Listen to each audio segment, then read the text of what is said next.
Part he's saying that someone just shut the car up and was trying to shoot them. So I asked him if he was okay, where he was, and he's like, there's a car coming behind him, like hiding. He was like, there's some, there's some, I think they're still out here or something. So I'm like, are you okay? He's like, I'm okay. I said, well, where are Zach and Juby? And he said, I don't know if they're in the car. I think they're... Today marked a significant moment in the YNW Melly retrial case, as it was announced that Melly's ex-girlfriend, Mariah Hamilton, had been released from the Paul Reed Detention Facility on Saturday, February 8th. Her release followed Judge Feen's ruling at an emergency hearing on Friday. This occasion also marked the first time Melly and Mariah had seen each other in person since he surrendered to the Broward Sheriff's Office in February 2019. As YNW Melly entered the courtroom, he was seen smiling widely while trying to avoid direct eye contact with Mariah. However, sources inside the courtroom reported that he became emotional and even teared up slightly. Despite her release, the development may not be favorable for Melly. Following her return home, Hamilton took to Facebook on Sunday to express gratitude to her loved ones, writing, "To my village, thank you. My village, I love you all so much. God's plan, not mine." She reportedly was not pleased with how her situation was covered in the local news. Mariah Hamilton is spending her first day at the Broward County Jail. She has no arrest record until now. U.S. Border Patrol agents arrested her at Miami International Airport Monday after she arrived on an international flight. Court records show Hamilton was ordered to testify in Demon's first trial in 2023. Having experienced life in jail, Mariah Hamilton is determined not to return. The feds already know what happened to Zach Chaser and Juvie, but to secure a conviction in the upcoming retrial, they need Mariah to confirm it. As part of the deal, for her release, she agreed to testify against YNW Melly. However, the feds have uncovered suspicious activity in her iCloud account, which they claim is linked to YNW Melly pressuring her not to testify, an act considered witness tampering. This charge alone carries a life sentence in prison, regardless of whether Melly was directly responsible for the deaths of Zach Chaser and Juvie. Filing 6 new charges against Demons and 2 others who were allegedly involved. The charges include tampering with a witness, directing the activities of a criminal, solicitation or conspiracy to commit tampering, and unlawful use of a two-way communication device. Now, a couple of those charges actually carry a life in prison sentence if there's a conviction. As the feds launched their investigation into Mariah, they began speaking with individuals from YNW Melly's hometown. There was this kind of crazy way that Melly was communicating. He wasn't allowed to use the phone, but he was passing notes to people, and then this person's calling this person, and then that person. They like me. They're going through extreme measures, trying to cover up or convince people not to testify, like Mariah mom. They was using code words like Rihanna, and they said Rocky's baby mom. If found guilty, YNW Melly could face a life sentence for witness tampering charges alone. However, the situation worsened during his court hearing, as he struggled to hide his emotions. He entered the courtroom looking visibly upset, appearing unkempt and frustrated. However, his demeanor quickly shifted when the judge mentioned the possibility of his release, along with Mariah's. It was also announced that Melly must make an informed decision regarding his legal representation. As of now, he has spent 259 days behind bars. No, let me repeat myself. Mr. Demons has to make an informed decision about who he wants his lawyers. He's now been sitting in our jail for 2,159 days. So, how long would you like to be able to make that decision? I can't determine when the investigation will be over. That's up to the Broward Sheriff's Office. But I can, as I said, I'm just asking for, and then I'm asking for at least a day or two. You can decide by tomorrow. I've also reserved all of tomorrow. The judge was shocked that YNW Melly had been incarcerated for so long without a conviction and directly challenged the prosecutors, stating, "Give me a valid reason why Melly shouldn't be free by tomorrow, or I'm releasing him on bond." In response, prosecutors presented evidence alleging that Melly engaged in witness tampering, which they argued justified his harsh treatment in jail.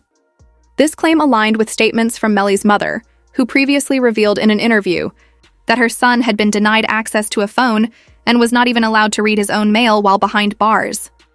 son has not been convicted of anything. And even other inmates that have been convicted or anything, they have the right to use a telephone. They have a right to be allowed to write letters to their loved ones, to receive their mail. They hold his mail. They don't give it to him. This led to a major lawsuit aimed at securing YNW Melly's release. However, in the process, prosecutors presented witness tampering evidence, which they claimed was the reason he was prohibited from using a phone in jail. Authorities alleged that Melly had been using jail phones to orchestrate serious crimes. In response, his mother, Jamie King, expressed her devastation in an interview, stating that she was absolutely heartbroken for her son, as he was not even being treated like a human. You saw Melly's statement, just saying how he's been hurt, how he's scared for his life. As a mother, how did that make you feel?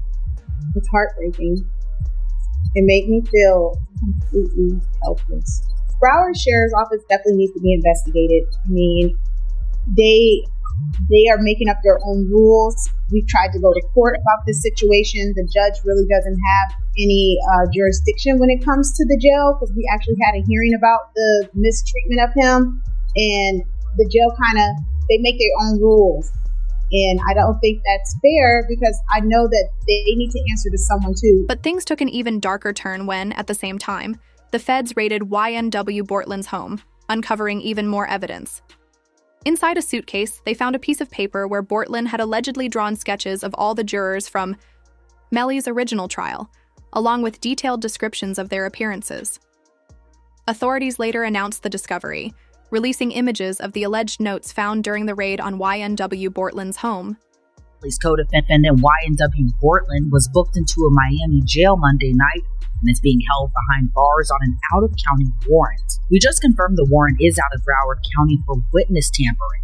The warrant obtained by Law and Crime Network states as follows. On or about April 10, 2023, continuing through and including July 22, 2023, Portland Henry, aka Bortland, along with others, did unlawfully and knowingly engage in misleading conduct toward another person with the intent to cause or induce them to withhold testimony. The warrant continues the alleged witness had been summoned by the legal process to the jury trial of Jamel Dimmons, aka YNW Melly. The dates in the warrant are important. Jury selection for Melly started in mid-April, and a judge declared a mistrial on July 22nd. The same day the warrant claims Bortland allegedly tampered with a witness. This is highly illegal, raising serious concerns about Bortland's intentions. Who's to say he wasn't planning to seek revenge if the jurors had sentenced YNW Melly to life in prison during the original trial? Even DJ Academics weighed in on the situation, calling it sloppy and emphasizing the severity of the allegations. To keep it for real, this is sloppy.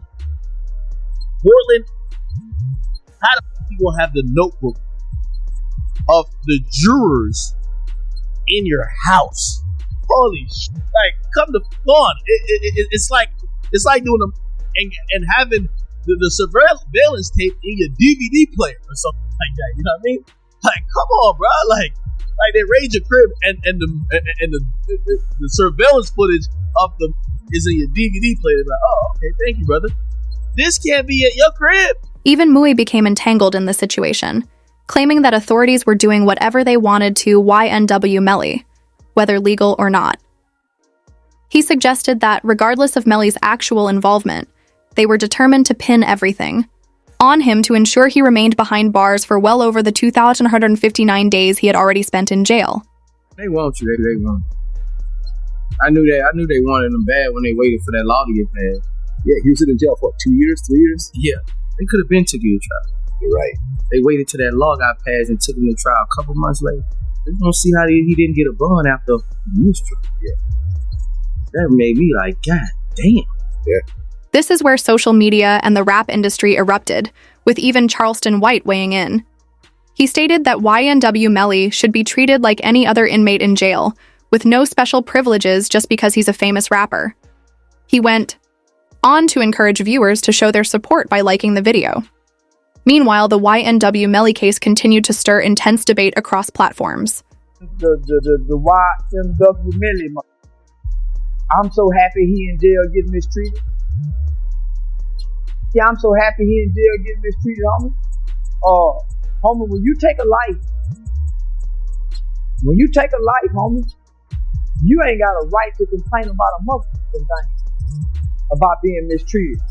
When you done chose to play, think somebody.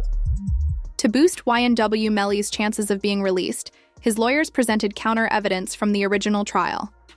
They revealed texts Melly had sent to his ex-girlfriend Mariah in real time while the crime was unfolding.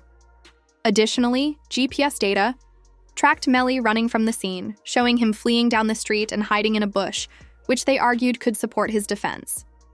That would be the part of him saying that someone just shot the car up and was trying to shoot them. So I asked him if he was okay, where he was, and he's like, there's a car coming behind him, and I'm hiding.